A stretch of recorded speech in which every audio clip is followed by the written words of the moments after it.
नमस्कार दोस्तों, मैं हूं तुलसीराम सिंह और आप सभी लोगों का स्वागत है। इस वीडियो में हम जानेंगे, देखिए कि कुछ मेरे व्यूवर्स हैं जिन्होंने कुछ सवाल किया था, और तो हम इस वीडियो में ये जानेंगे कि उनके सवाल क्या थे और उनके सवाल का जवाब क्या है, यानी उसका सॉल्यूशन क्या है।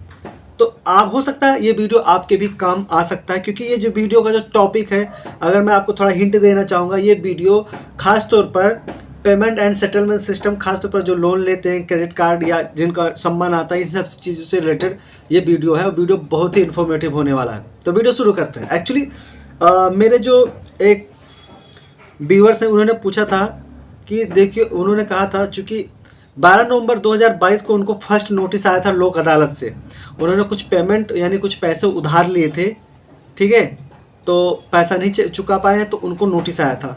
तो उस समय उनके पास पैसा नहीं था। उनका कहना है कि मेरे पास उस समय पैसे नहीं व्यवस्था हो पाया था, इसलिए मैंने लोक अदालत को अटेंड नहीं किया था। उनका जो फर्स्ट टाइम वाला, चूँकि पैसे की दिक्कत थी, इसलिए उन्होंने लोक अदालत में जो नोटिस आया था उसको अटेंड नहीं कर पाए थे, वहाँ नहीं पहुँच पाए थे क्योंकि पैसे नहीं था। उन्होंने ये सोचा था कि जब सेकंड टाइम नोटिस आएगा तो क्या कहते हैं, मैं इसको सेटल कर लूँगा। अब बाद में क्या होता है, सेकंड टाइम उनके पास नोटिस नहीं आता है, बल्कि कोर्ट से सम्मन आता है पेमेंट एंड सेटलमेंट सिस्टम के तहत। अब उन्होंने कंफर्म नहीं बताया किसके तहत आया है, एनआई एक्ट 138 के तहत आया है या payment and settlement system act के तहत आया है। ये इन्होंने दोनों टाइप करके उसमें लिखा है कमेंट में, चूँकि आप लोग स्क्रीन पर देख सकते हैं।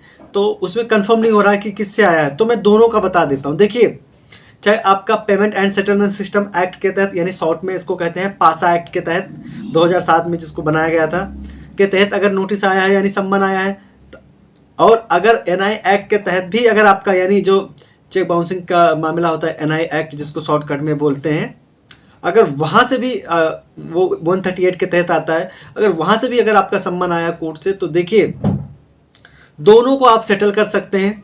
उसके लिए आपको बताना चाहूँगा, देखिए एक गाइडलाइन है, मतलब माने सुप्रीम कोर्ट का एक जजमेंट है जिसका नाम है दामोदर एस प्रभु।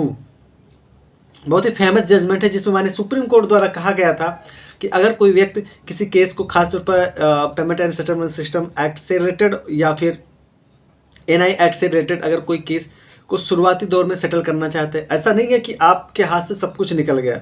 अगर सेकंड टाइम लोक अदालत से नोटिस नहीं आया तो कोई बात नहीं है, आप अभी भी केस को सेटल कर सकते हैं। तो जिसमें दामोदर एस प्रभु में जो जजमेंट था सुप्रीम कोर्ट का, जिसमें माने सुप्रीम कोर्ट ने कहा था कि अगर कोई व्यक्ति चाहे शुरुआती केस के शुरुआती या कंप्लेन के शुरुआती दौर में अगर केस को सेटल करना चाहते हैं, तो इसमें गाइडलाइन बनाई गई थी कि 10% के साथ में केस को सेटल किया जा सकता है।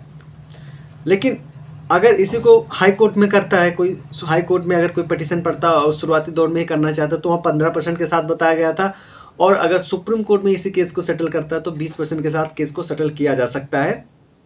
आपको करना क्या होगा, जब आप इन्होंने जैसे कि बताया था कि इनकी जो डेट लगी है वो 9 जनवरी 2024 में लगी हुई है। तो अगर आपको सेटल करना है तो कोर्ट में जाके बोल दीजिए, या अगर आप नहीं बोल सकते तो आप किसी एडवोकेट की सहायता ले सकते हैं। बोल दीजिए कि हम केस को सेटल करना चाहते हैं, तो या तो कोर्ट वहीं पे बोलेगी ठीक है पेमेंट कर दो, सेटल कर लो, या तो फिर बोलेगी आप मेडिसिन सेंटर में जा सकते हैं। देखिए, अब मेडिसिन सेंटर में जाने के लिए क्या करना होगा, अगर आप मेडिसिन सेंटर में जाते हैं केस को सेटल करने के लिए, तो वहाँ पे आपको मेडिएटर होता है, एक डेट दी जाएगी, दोनों पार्टी आमने सामने होती है और आपस में सेटलमेंट कर लेते हैं, आपस में बातचीत करके सेटल कर लेते हैं। और जो भी आपका होगा, दोनों पार्टी रहेगी, लोन देने वाली लोन लेने वाला दोनों रहेंगे, और उसके बाद में वहाँ बात करके सेटल कर लीजिए। वहाँ से भी बढ़िया बेहतरीन तरीका है सेटल करने का। इसके बाद इनका जो और सवाल है, इनका कहना है कि जो रिकवरी वाले हैं, चूँकि मैं फर्स्ट टाइम जब लोक अदालत से नोटिस आया तो मैं जा नहीं पाया, सम्मन आया जा नहीं पाया, तो अब जो रिकवरी वाले हैं वो उल्टा पुल्टा पैसे मांग रहे हैं। देखिए, ऐसा नहीं है उल्टा पुल्टा पैसा मांग रहे हो, गलत है। कोर्ट में आप जाएंगे, जो कंप्लेन हुआ है वो अमाउंट निश्चित अमाउंट है, आप वो चेक कर लीजिए, आप कंप्लेनेंट की कॉपी आपको मिलेगी, उससे अपना अमाउंट जो भी आपका क्या कहते हैं लोन अमाउंट है वो चेक करके उसके बाद आप सेटल कर सकते हैं, आपको पूरा मौका दिया जाएगा। देखिए, जैसे कि इन्होंने आगे पूछा क्या करना है, तो देखिए भाई, अगर आपके पास नोटिस आया है यानी 9 जनवरी आपका 2024 में अगर आया है, तो आपका अगर आप चाहते हैं कि सेटल कैसे किया जाएगा, तो मैं आपको सीधी बात बताना, अगर आप सेटल करना चाहते हैं कोर्ट में जाके बोल दीजिए कि आप मुझे मुझे केस को सेटल करना है, कोर्ट आपको भेज देगी। कोर्ट क्यों केस चलाएगी जब उसका तो कोशिश यही होती है कि मतलब जो केस होते हैं उनको कम किया जाए, आप सेटल कर लेना।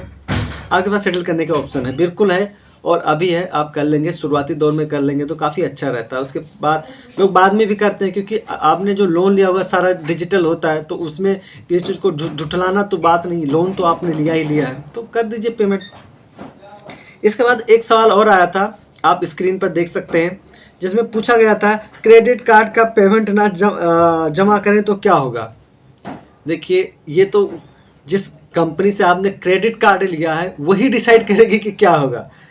तो अब वो हो सकता है आपको वैसे छोड़ दे, या हो सकता है आपको जेल भेज दे, या हो सकता है अपना पेमेंट वसूलने के लिए कुछ भी करे, तो वही बताएगी क्या होगा। हाँ, जब केस फाइल होगा तो उसके बाद आप बताइएगा, तो ज़रूर बताएंगे कि अगर आपने क्रेडिट कार्ड से पेमेंट लिया है तो अगर आप नहीं जमा करते तो आपके साथ क्या होगा। दोस्तों, आशा करते हो ये वीडियो आपको बहुत पसंद आया होगा, तो ज़रूर कमेंट कीजिएगा। दूसरी बात, अगर आपका कोई सवाल है तो कमेंट कर सकते हैं। कोई भी अगर कानूनी समस्या से आप लोग जूझ रहे हैं तो बिल्कुल कमेंट कीजिए। आप सभी लोगों के सवालों को अपने वीडियो में मैं कोशिश करूंगा शामिल करूं। मैं फिर मिलता हूं ऐसे लीगल टॉपिक अपडेट लेकर, तब तक के लिए आप सभी लोगों को जय हिंद।